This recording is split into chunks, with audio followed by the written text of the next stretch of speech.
नमस्कार बच्चों, paper 6D और उसका act PMLA prevention of money laundering act May 2022 and onward study mat में कुछ चेंजेस हैं, हम डिस्कस करेंगे। फिर दोबारा बता दूं लगभग चेंजेस क्या है कि नया स्टडी मैट में उन्होंने क्या किया, जैसे जो भी पहले कंटेंट दे रखा था थोड़े कॉस्मेटिक चेंजेस ज्यादा हैं, जैसे सब सेक्शन 1 2 3 4 लिख दिए, पहले नॉर्मल लिखा हुआ था, राइट।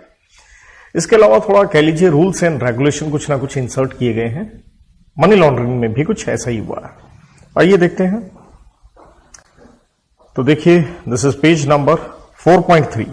4.3 पे इन्होंने ऑब्जेक्ट्स दिए हैं मनी लॉन्ड्रिंग एक्ट के। बता दूं, मैंने क्लास में बकायदा आपको करवाए हुए हैं। और ऑब्जेक्ट का मतलब कुछ नहीं है भैया, प्रियम्बल है, प्रीफेस, कि इस एक्ट का ऑब्जेक्ट क्या है। Prevent money laundering, provide for confiscation of property जो कि प्रोसीड्स ऑफ क्राइम है, अदर इंसिडेंटल मैटर्स। एंड यही प्रियम्बल की बात है कि ये आपने जो मनी लॉन्ड्रिंग एक्ट बनाया है वो बनाया ही किसके ऊपर है कि जनरल असेंबली यूएनओ की। तो वहां पे 1990 में एक political declaration and global programme of action हुआ था कि भाई पूरे वर्ल्ड में ये 2 नंबर का जो पैसा हो रहा है, टेररिज्म एक्टिविटीज बढ़ रही हैं, कुछ किया जाए। तो राइट, तो ये भी, इसके बारे में भी प्रियम्बल मैंने क्लास में डिस्कस पहले से ही किया हुआ है, स्टिल स्टडी मैट में इन्होंने इंसर्ट किया है। तो देखिए, यही कह रहा है कि भाई ये illicit production, supply, demand, trafficking, drugs, psychotropic substances, ये सब कुछ रोकी जाए ताकि यंग जो पीपल है उनको इन चीजों से दूर रखा जा सके। इसके बाद देखिए, सेक्शन 1 की इन्होंने बात की, पहले नहीं लिखा हुआ था, ये भी मैंने आपको बकायदा क्लास में करवाया हुआ। सेक्शन 1 में नॉर्मली ये होता है, ये एक्ट लगेगा पूरा इंडिया में, और इस एक्ट की बताया गया डिफरेंट डेट्स पे ये अलग अलग सेक्शन क्या हुए हैं, नोटिफाई हुए हैं। और मेनली हम कहते हैं कि मनी लॉन्ड्रिंग एक्ट आता है कौन सी डेट से, 1 जुलाई 2005 से ये इन्फोर्स किया जाता है, चाहे एक्ट कौन से साल का है, 2002 का है। इसके बाद सेक्शन नंबर 2 में कुछ नई डेफिनेशंस इंसर्ट की हैं, वो भी कोई खास चीज नहीं है। जैसे देखिए, चेयरपर्सन, तो ऑब्वियसली कहता है चेयरपर्सन किस चीज का, अपीलेट ट्राइब्यूनल का।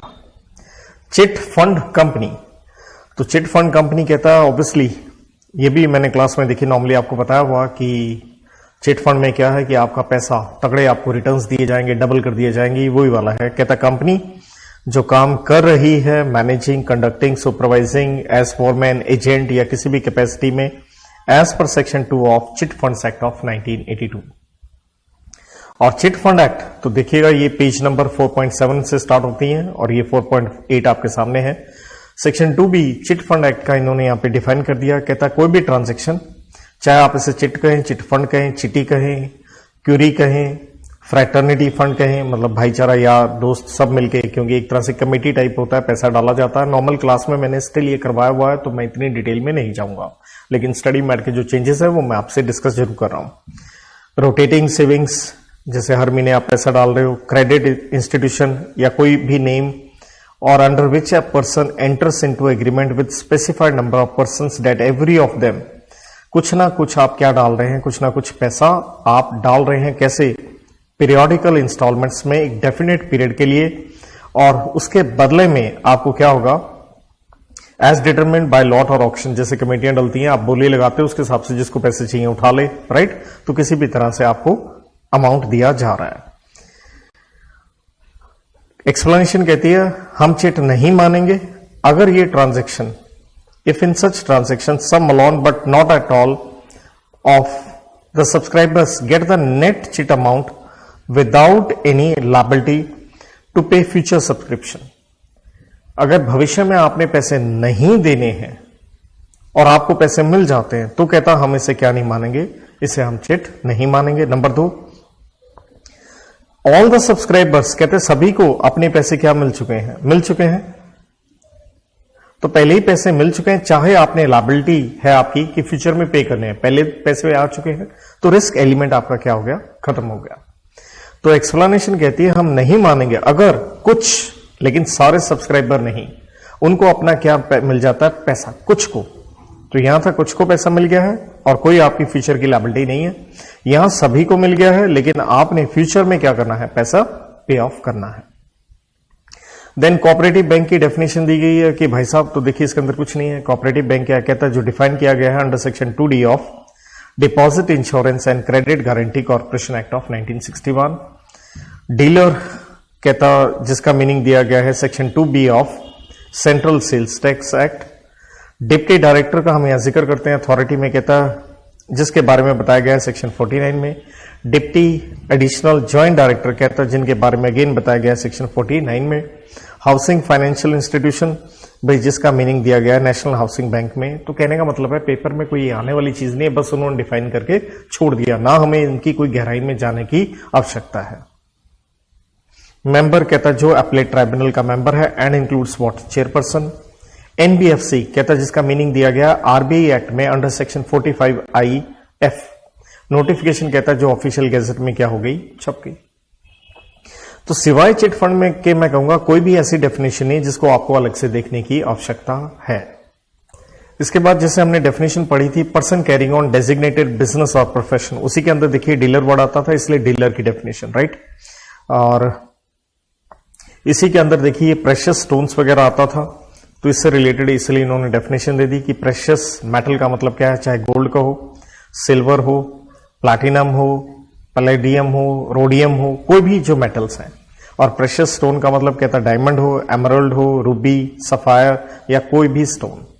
प्रेस्क्राइब्ड जो रूल्स के द्वारा कर दिया गया है। रियल एस्टेट एजेंट का मतलब है कहता जो डिफाइन किए गए हैं फाइनेंस एक्ट 1994 में अंडर सेक्शन 65। स्केड्यूल जो इस एक्ट में दे रखे हैं।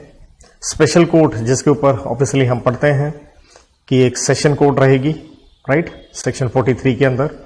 तो एक भी डेफिनेशन जैसे मैं कह रहा था कुछ ऐसा नहीं है कि जिसके ऊपर अलग से पेपर में कुछ डालेगा, लेकिन सारी डेफिनेशन मैंने आपको हैंड रिटन लिखवाई है। ये नहीं लिखवाई थी क्योंकि भाई नहीं थी, तो आप इसे ऐड ऑन करना चाहें तो ठीक है, अगर आप लिख लेंगे उसके अंदर, नहीं भी लिखेंगे तो इतना कोई रॉकेट साइंस नहीं है। लिख जरूर लीजिए, फिर भी पेपर के लिए आपको ध्यान रखना पड़ेगा। देयर आफ्टर एक केस इन्होंने इंसर्ट किया है। आप इस केस को देखिए, हम सेक्शन 4 में पढ़ते होते हैं कि मनी लॉन्ड्रिंग की पेनल्टी के बारे में, जहां हम कहते हैं कम से कम 3 साल और मैक्स 7 साल, लेकिन ड्रग्स हो तो 10 साल होती है।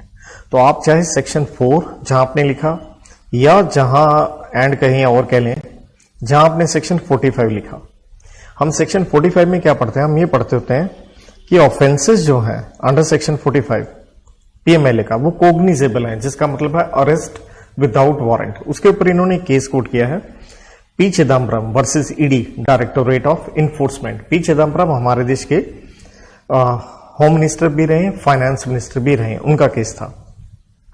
तो इस केस में घूम फिर के यही बताया गया है कि भाई साहब कि जो सेक्शन 4 है, red with second schedule of the code. Second schedule किसका, क्रिमिनल प्रोसीजर कोड का, क्योंकि देखिए आप यहां पे जेल भेज रहे हैं तो सिविल प्रोसीजर कोड तो लगेगा नहीं, कौन सा लगेगा, सीआरपीसी 1973 लगेगा। तो इस केस में यही कहा गया कि सेक्शन 4 जेल भेज रहा आपको कम से कम 3 साल के लिए, राइट। सेकेंड शेड्यूल सीआरपीसी का क्या कहता है, ये तब लगता है अगर ऑफेंस जो है वो पनिशेबल हो, इंप्रिजनमेंट कम से कम 3 साल के लिए and upward, but not more than 7 years। तो यहां पे 2 तरह के हमारे ऑफेंस थे, देखिए 7 साल भी है, 10 साल भी है। तो जब 7 साल तक है, ड्रग्स वाला केस नहीं है, तो सीआरपीसी का सेकंड शेड्यूल भी लगा। और वो भी ये कहता है कि ऑफेंसेस क्या है, कॉग्निजेबल है एंड नॉन बेलेबल है, जिसका मतलब है अरेस्ट विदाउट वारंट। तो बस ये इन्होंने केस के लीजिए इंसर्ट किया, चाहे आप 45 के साथ लिख लें, चाहे सेक्शन नंबर 4 के साथ लिख लें। ऑब्वियसली हम देख रहे हैं स्टडी मैट में ये किसके साथ दिया गया है, सेक्शन नंबर 4 के साथ दिया गया है। पेज नंबर आपकी स्क्रीन पे है 4.13। पेज नंबर 4.51 पे देखिए, यही है सेक्शन नंबर 45। और 45 क्या कहता है, ऑफेंस क्या है, कॉग्निजेबल है। अब इसका हेडिंग देखिए क्या लिखा है, not with standing anything contained in CrPC, जिसको सिंपल भाषा में मैं क्या कहता हूं, भाड़ में गया सीआरपीसी में क्या लिखा है, इसी को हम कहते हैं नॉन ऑब्स्टेंट क्लॉज। अगर इंटर का आप याद करें, non obstante clause, interpretation of statute में हम ये वर्ड इस्तेमाल करते थे कि नॉट विथ स्टैंडिंग एनीथिंग का मतलब ही क्या है कि भाई कोई फर्क नहीं पड़ता सीआरपीसी में क्या लिखा है। तो इसके ऊपर भी इन्होंने जैसे अभी एक केस बताया, तो ये केस और इन्होंने इंसर्ट किया है, Gautam Kundu versus Manoj Kumar assistant director eastern region ED. तो इसमें क्या कहा गया कि भाई सेक्शन 45 स्टार्ट होता है कौन से वर्ड से, नॉन ऑब्स्टैंड क्लॉज, जिसका मतलब ही क्या है, जैसे ओपनिंग वर्ड थे, यहां पे भी देख लीजिए सेम यही, not with standing anything contained in CrPC. तो ये इंडिकेट करता है that the provisions under section 45 will have overriding effect, जिसका मतलब भी क्या, भाड़ में गया सीआरपीसी में क्या लिखा है, दैट मीन्स मनी लॉन्ड्रिंग का क्या रहेगा, ओवरराइडिंग इफेक्ट रहेगा किसके ऊपर, सीआरपीसी के ऊपर, उसके ऊपर ये केस इन्होंने दिया है। तो आप इसे सेक्शन 45 के साथ इस केस को क्या कर लें, इंसर्ट कर लें।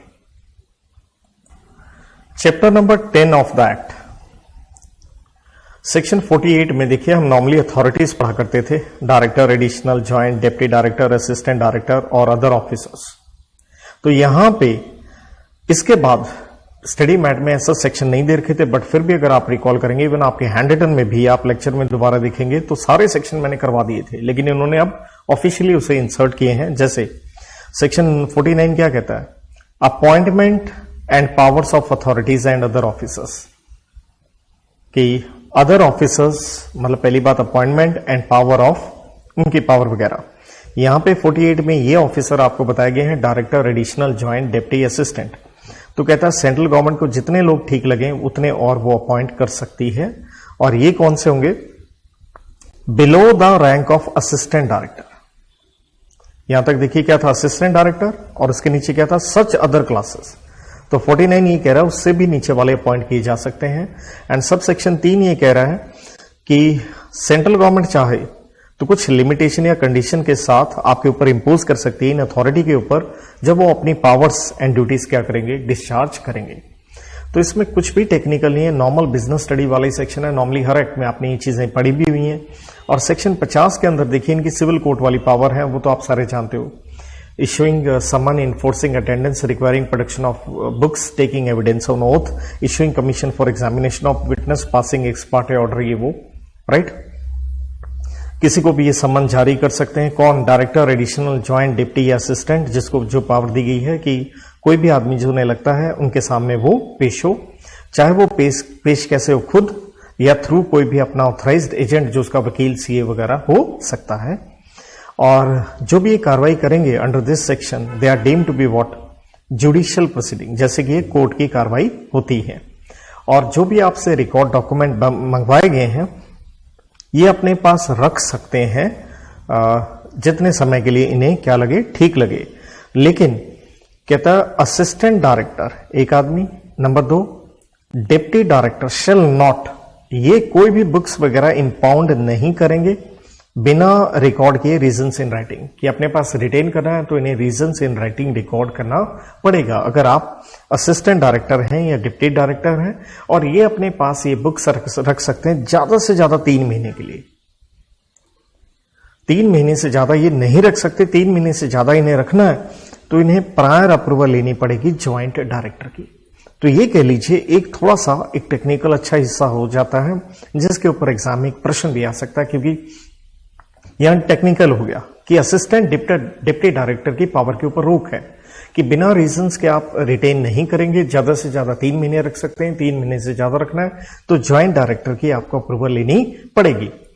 सेक्शन नंबर 51 की अथॉरिटीज की ज्यूरिसडिक्शन क्या होगी, एरिया क्या होगा। तो नेचुरल है जो सेंट्रल गवर्नमेंट ने इनको कन्फर या असाइन किया गया है, जो इनकी ज्यूरिसडिक्शन सेंट्रल गवर्नमेंट ने बताई है।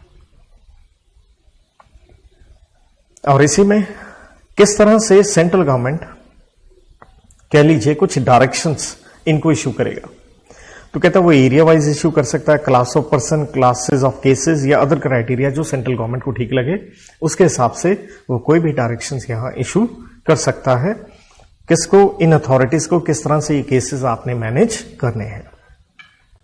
तो यही 52 में है कि सेंट्रल गवर्नमेंट अपनी डायरेक्शन देगा टाइम टू टाइम, किसके लिए, जो इन्हें ठीक लगे, for proper administration of the act.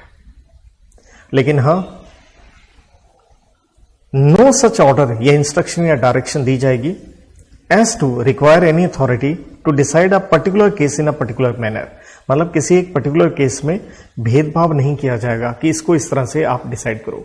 जो भी डायरेक्शन आएगी वो किसके लिए आएगी, सभी के लिए आएगी। Number 2, interfere with the discretion of adjudicating authority in exercise of functions.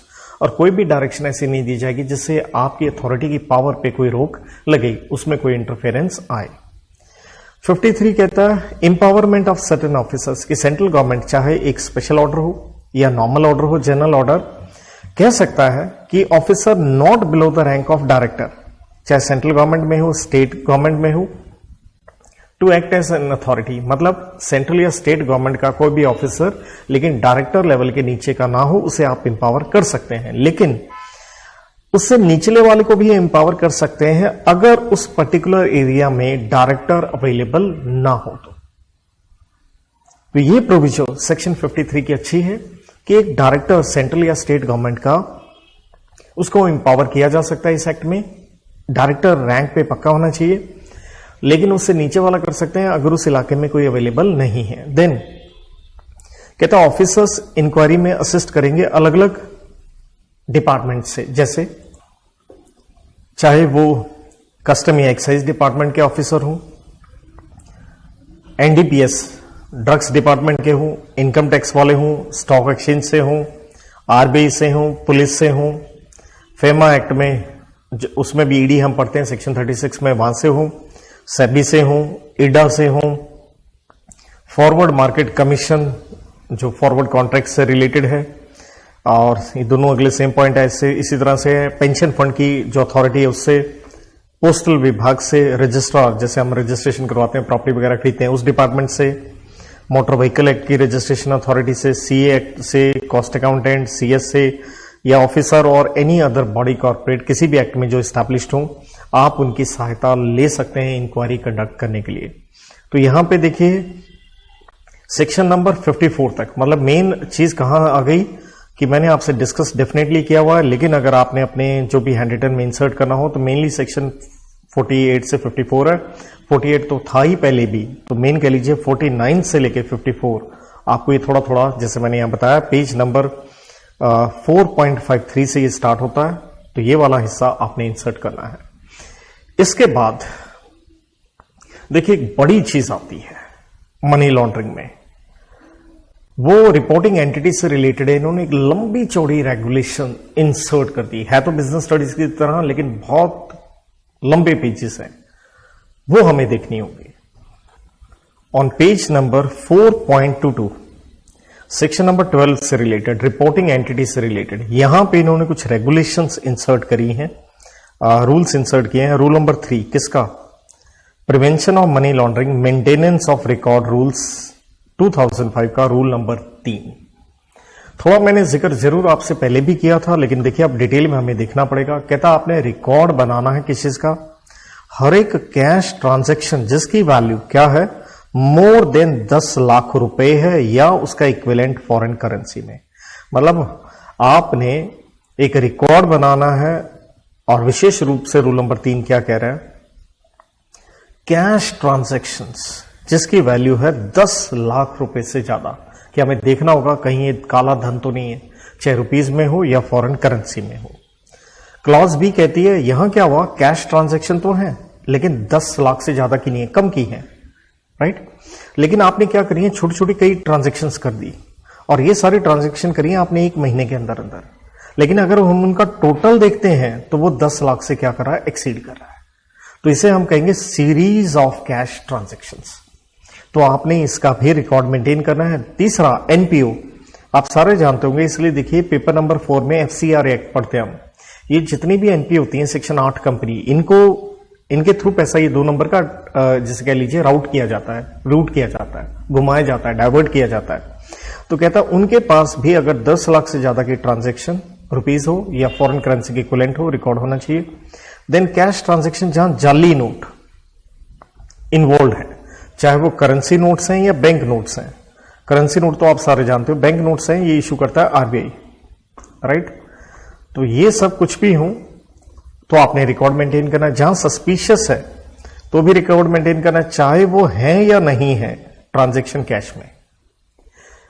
Cash में है या नहीं है, मतलब चाहे चेक हो, ड्राफ्ट हो, तो कहता है डिपॉजिट है, क्रेडिट है, विड्रॉल है, चाहे चेक है, चाहे पे ऑर्डर है, डिमांड ड्राफ्ट है, कैशियर चेक है, कुछ भी हो, इलेक्ट्रॉनिक रिसीट है, इलेक्ट्रॉनिक पेमेंट है, डेबिट है, ट्रैवलर चेक है, एक अकाउंट से दूसरे अकाउंट में ट्रांसफर है, या किसी भी तरह से इस तरह से कोई चीज है, या फिर डीमैट अकाउंट, क्योंकि सिक्योरिटीज में भी 2 नंबर का पैसा लगता है, उससे रिलेटेड, या कहता है ट्रांसफर और remittance in favour of own clients और नॉन क्लाइंट्स फ्रॉम इंडिया और अब्रॉड, मतलब पैसे आ रहे हैं या जा रहे हैं, किसको जा रहे हैं, थर्ड पार्टी कोई बेनिफिशियरी है। तो ये भी सेम वही चीज जो आपने ऊपर पढ़ी, पेमेंट ऑर्डर, कैशियर चेक, ये वो, चाहे ऑटोमेटेड क्लियरिंग हाउस हो। एसीएच क्या होता है, सिंपल है, bank to bank money transfer, कहीं से भी कहीं आप कभी भी कर लीजिए, राइट, जहां मर्जी आप बैठे हो। Lock box driven transfer remittance, जिसका मतलब है service provided by banks to companies for receipt of payment from customers, जो ऑनलाइन आप सामान बेचते हो, उसके लिए हम कह देते हैं lock box driven transfer remittance. Hindustan से बाहर या बाहर से इंडिया में हो रहा है, जा रहा है या आ रहा है, इसका आपने प्रॉपर रिकॉर्ड मेंटेन करना है। और इसके बाद चाहे लोन एंड एडवांसेस हैं, किसी भी तरह की डेट इंस्ट्रूमेंट्स हैं, commercial paper, preferential share, debentures, anything whatever it is, या बिल्स वगैरह हैं, bill of exchange, negotiable instrument जिसे हम कहते हैं, foreign exchange contract, currency, interest rate, commodity, या कोई भी डेरिवेटिव इन्वॉल्व है, letter of credit, guarantees, comfort letter, लगभग ये सारी चीजें हमने फेमा एक्ट में पढ़ी हुई हैं, राइट। इसके बाद कहता है cross border transfer, cross border Hindustan से बाहर, अगर 5 लाख से ज्यादा की इंडियन करेंसी या इक्विवेलेंट में हो, वो आपने रिकॉर्ड बनाना है, या इमूवेबल प्रॉपर्टी का सेल एंड परचेज हुआ है और उसकी वैल्यू है 50 लाख या उससे ज्यादा, अगर उसकी रजिस्ट्रेशन हुई है तो रिपोर्टिंग एंटिटी, ऑब्वियसली बैंक के द्वारा पेमेंट हुई होगी, तो उसका आपने रिकॉर्ड मेंटेन करना है।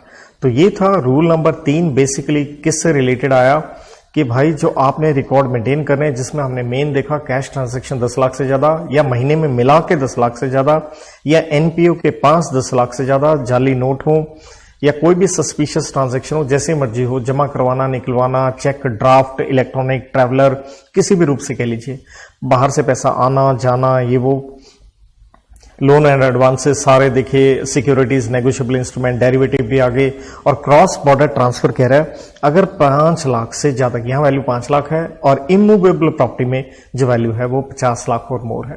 वैसे मैं बता दूं क्लास में भी मैंने ये नॉर्मली पढ़ा दिया था, स्टडी मैट में ऐसा इंसर्टेड स्टिल नहीं था, but we have already done that. अब देखिए रूल नंबर 9, ये 10 पेज का इन्होंने लिख के दे रखा है, 10 पेजेस, इतना लंबा चौड़ा। क्लाइंट ड्यू डिलिजेंस कहता है जी आपको रिपोर्टिंग एंटिटी, तो अपने क्लाइंट की आइडेंटिफिकेशन, वेरिफिकेशन, ये सब चीजें करना आपकी जिम्मेवारी है, ड्यू डिलिजेंस आपकी जिम्मेवारी है, you have to take care of.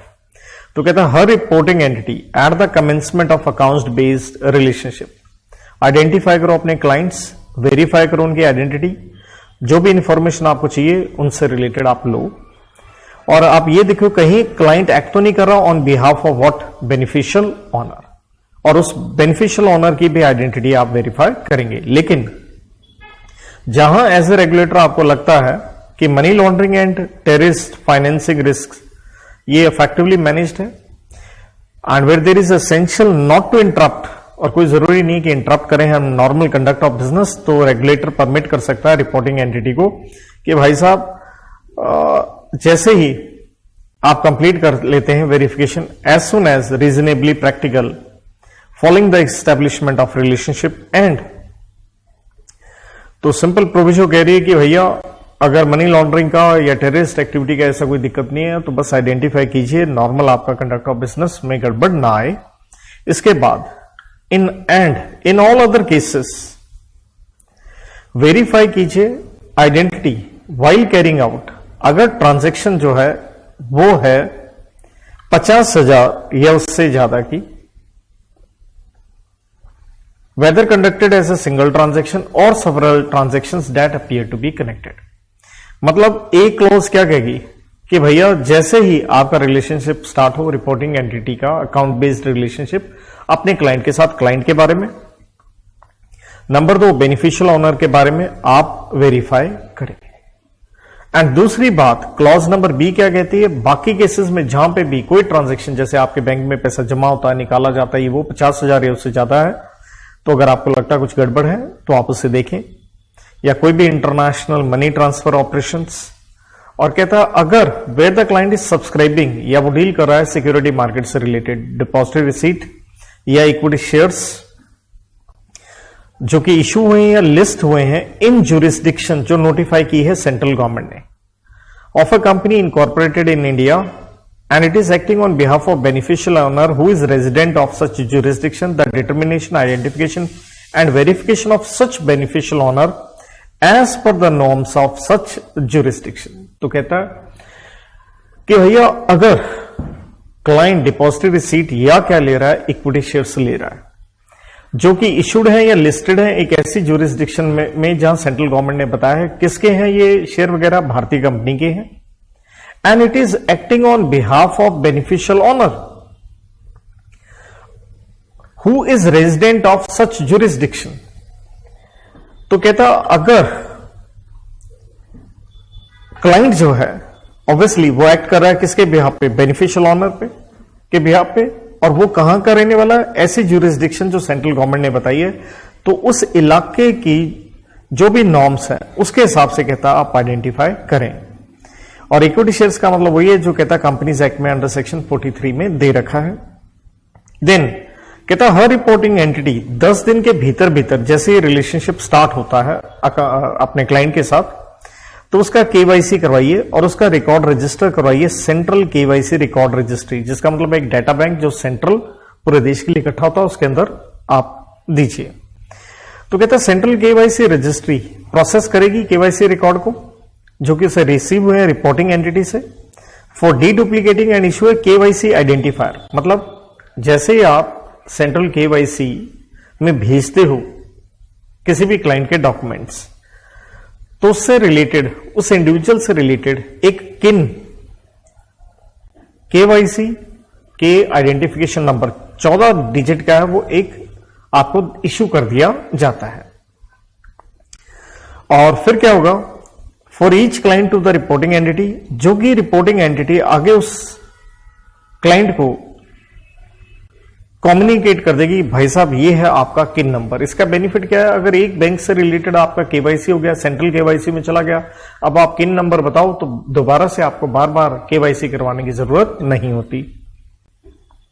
इसके बाद कहता है client for the purpose of clause A and B, अगर वो सबमिट करता है केवाईसी आइडेंटिफायर रिपोर्टिंग एंटिटी को, तो रिपोर्टिंग एंटिटी रिट्रीव कर ले ये केवाईसी रिकॉर्ड ऑनलाइन। जैसे मैंने कहा था बार बार आपको देने की जरूरत नहीं, आप सेंट्रल केवाईसी से वो ले सकते हैं, अनलेस हाँ अगर क्या हो उसके इंफॉर्मेशन में कोई चेंज हो, नेम एड्रेस वगैरह में, राइट, या जहां आपको लगता है कि इस आदमी को वेरीफाई करना जरूरी है इनहांस ड्यू डिलिजेंस से रिलेटेड, तो एक अलग चीज होगी जिसके ऊपर हम सेक्शन 11 में देखिए डिटेल में पढ़ के भी आते हैं, तो आप दोबारा से उससे मांग सकते हैं।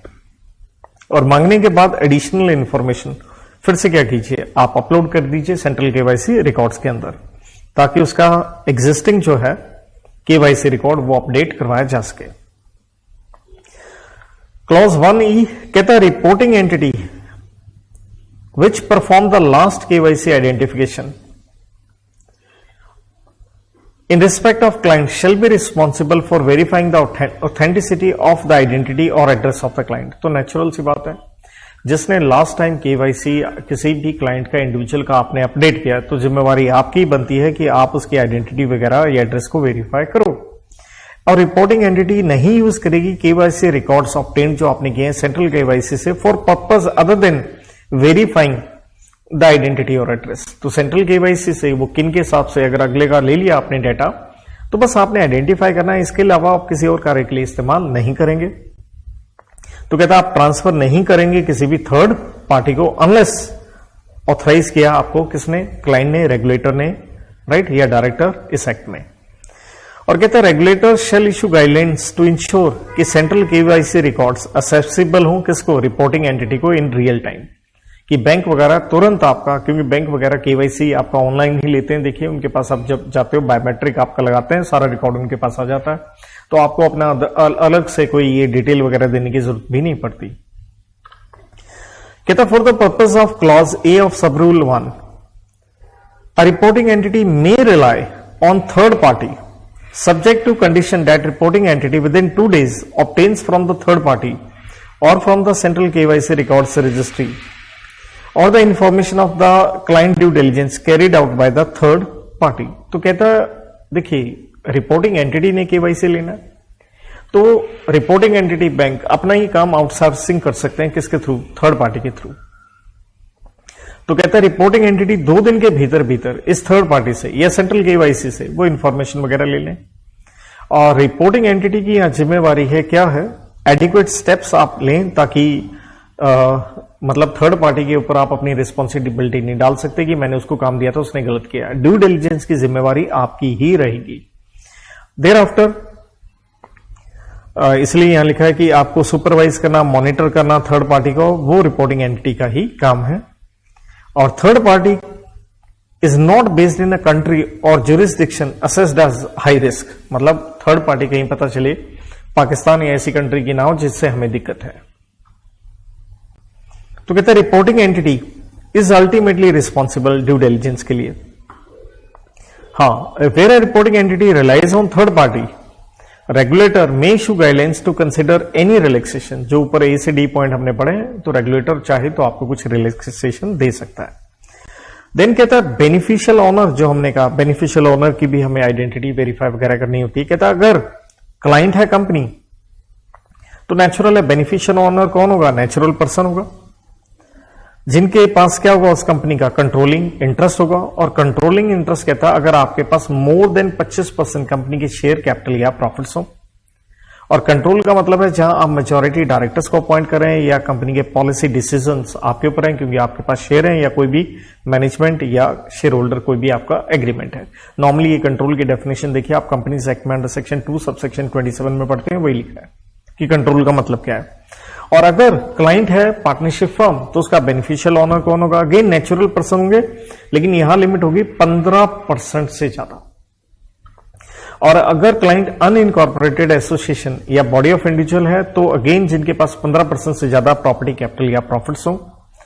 और कहता अगर नो नेचुरल पर्सन, ऊपर वाली क्लॉज में जब क्लाइंट कंपनी फर्म वगैरह था, अगर ये आइडेंटिफाइबल नहीं है तो हम नेचुरल पर्सन की जगह क्या ले लेंगे, सीनियर मैनेजिंग ऑफिशियल को ही हम लेके चलेंगे एज बेनिफिशियल ओनर।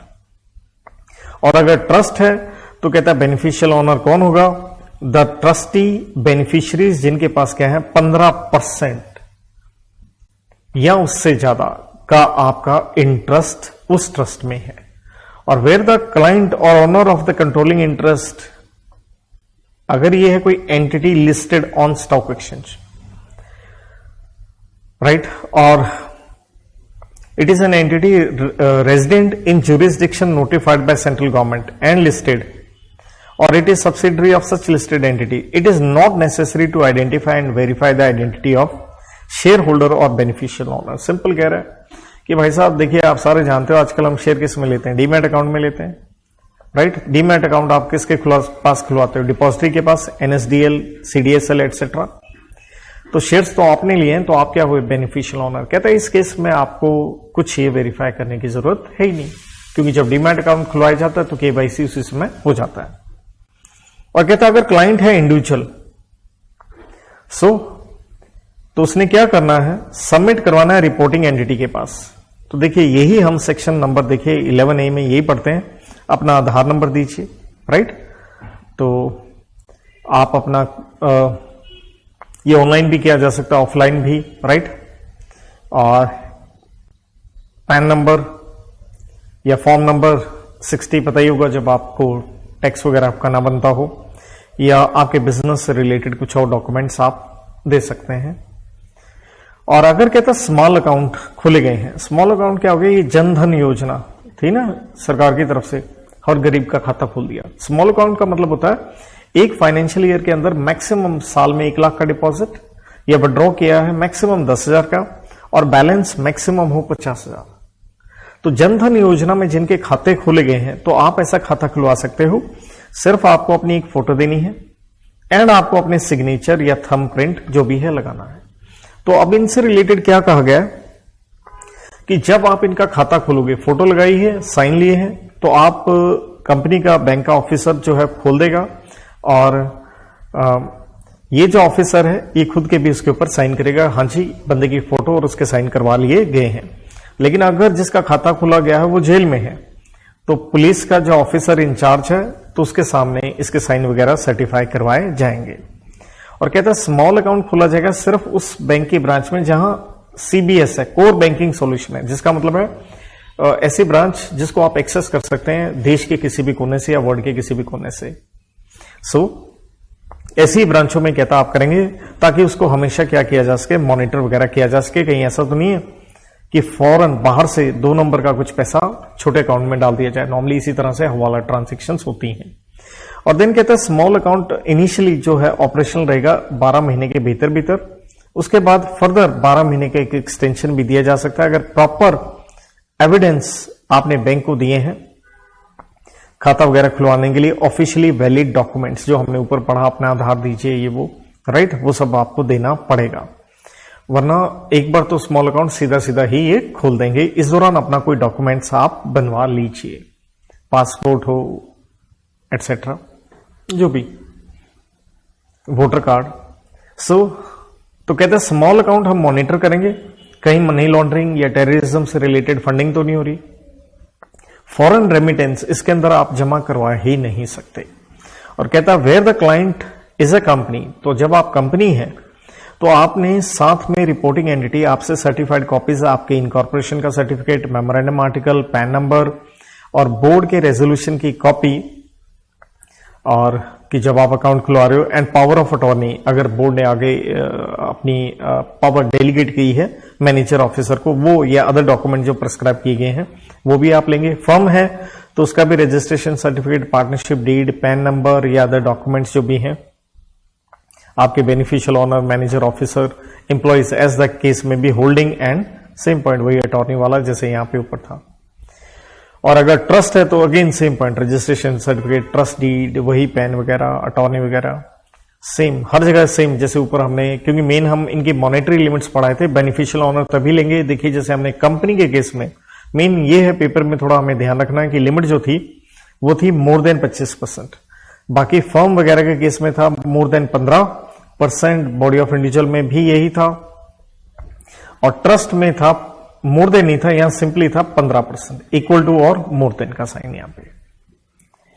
तो बस इनके ये डॉक्यूमेंट्स वगैरह लगाने, इसलिए इतना लंबा चौड़ा ही जा रहा है। तो इसके बाद कहता रिपोर्टिंग एंटिटी रिस्क असेसमेंट भी कैरी आउट करेगी कि कहीं भाई इस अकाउंट का इस्तेमाल तो मनी लॉन्ड्रिंग या टेररिस्ट एक्टिविटीज वगैरह के लिए नहीं किया जा रहा है, और प्रॉपर उससे रिलेटेड डॉक्यूमेंटेशन भी की जाएगी, सारे रिस्क फैक्टर्स कंसीडर किए जाएंगे, अप टू डेट इसे प्रिजर्व भी किया जाएगा, और कॉम्पिटेंट अथॉरिटीज या रेगुलेटरी बॉडीज को जब जरूरत हो उनके सामने पेश भी किया जाएगा।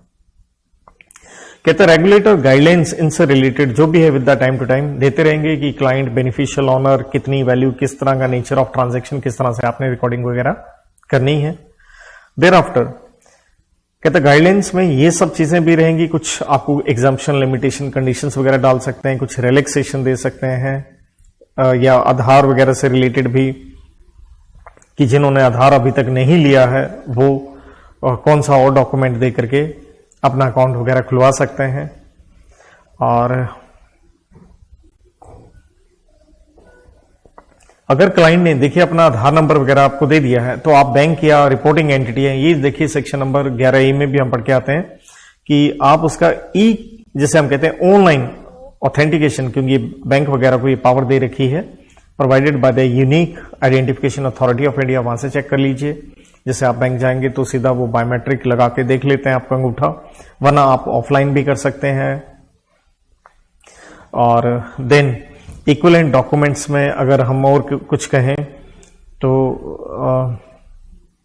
Any equivalent E document of any officially valid document, right, उसके साथ में लाइव फोटो लेते हुए।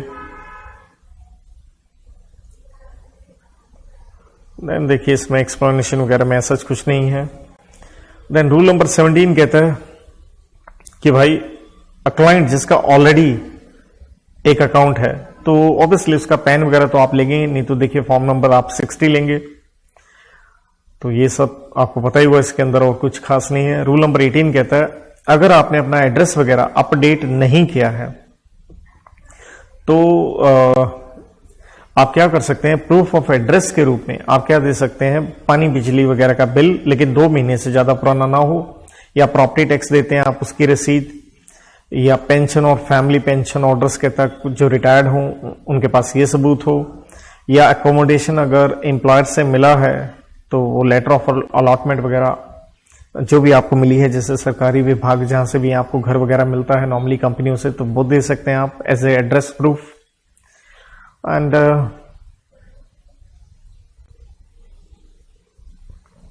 और